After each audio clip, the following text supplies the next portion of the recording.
Lunch at the Time Cafe in Hong Kong's Kowloon Bay used to be a simple affair. But under the shadow of the coronavirus, its owners have been forced to take drastic measures. After having their temperatures checked, customers now eat behind plastic partitions. It's hardly 5-star, but those that still come say it's necessary. I think it's for their own safety of different people, I suppose, because as we all know, in the past week, so many people got the disease from hot pot. So it actually is safer or feels safer for people, I suppose. And the Time Cafe is one of the lucky ones. The coronavirus has forced countless businesses in Hong Kong to close as customers stay at home and the city's economy is reeling. That's why Financial Secretary Paul Chan is giving permanent residents here more than $1,200 each in cash. The idea is that will encourage them to spend and help get the city out of a rut. Social problems in recent months and the coronavirus epidemic have dealt a heavy blow to Hong Kong's economy. An economic downturn means a decline in government revenue for the coming year, and fiscal prudence must be exercised. But the government must do more when faced with such a setback.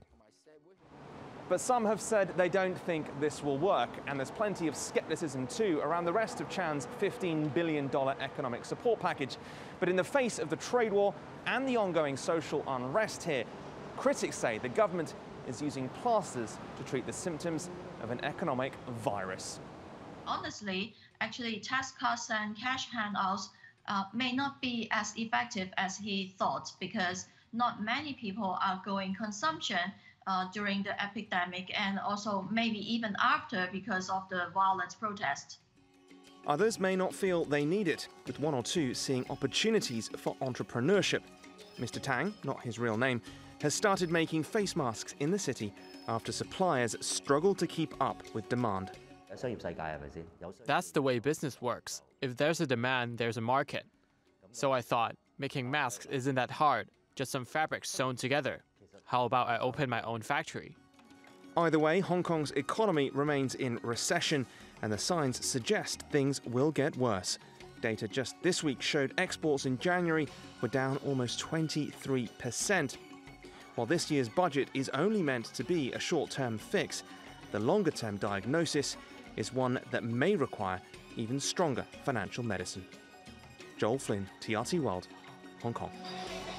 Well, for more, let's go to Andrew Leung in Hong Kong. He's an independent China strategist and runs Andrew Leung International Consultants and Investments Limited. Welcome back to the program, Andrew. Now, a $15.4 billion stimulus package that includes a $1,200 handout for every permanent resident in Hong Kong. Do you think this package will work to boost Hong Kong's economy?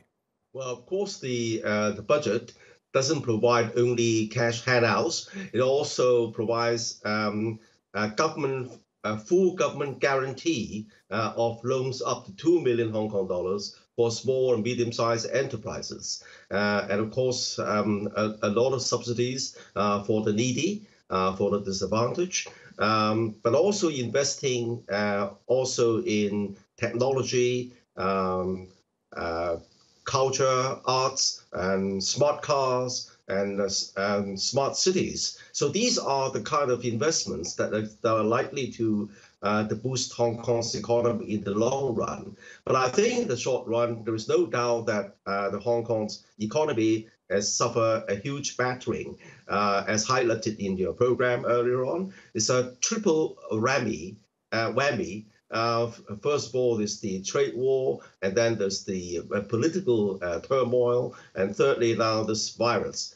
So it is estimated that Hong Kong's economy will slide down to even negative growth of 1.5% negative growth to in a kind of ideal situation, rebounding to something like 0.5%. So I think it's a huge a kind of impact on the world, on Hong Kong's economy. Now, let's put it in a bit of context comparison with Turkey. Hong Kong's economy is about half, slightly less than half the size of Turkey. But then this per capita income per capita It's about 5 times that of Turkey. And obviously, the economic fundamentals in Hong Kong remain very, very robust because Hong Kong does not exist by itself. It is part of the a key position of the global supply chain with the mainland China. And of course, the financial services, Hong Kong reigns supreme in the region.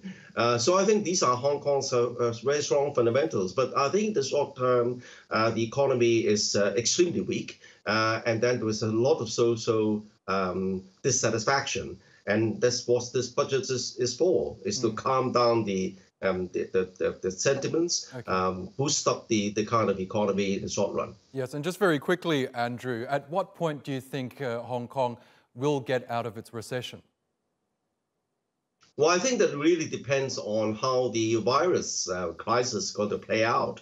I mean, if you look at the numbers, because the epicenter of the virus is in China, but you look at the numbers, numbers are rising, the number of cases, but the number of recoveries also rising quite rapidly, representing about a fifth to even a third or even half of the confirmed cases. And then the spread to other provinces seem to have been stopped. Not altogether, but it's now being a more stable situation, a much more contained situation.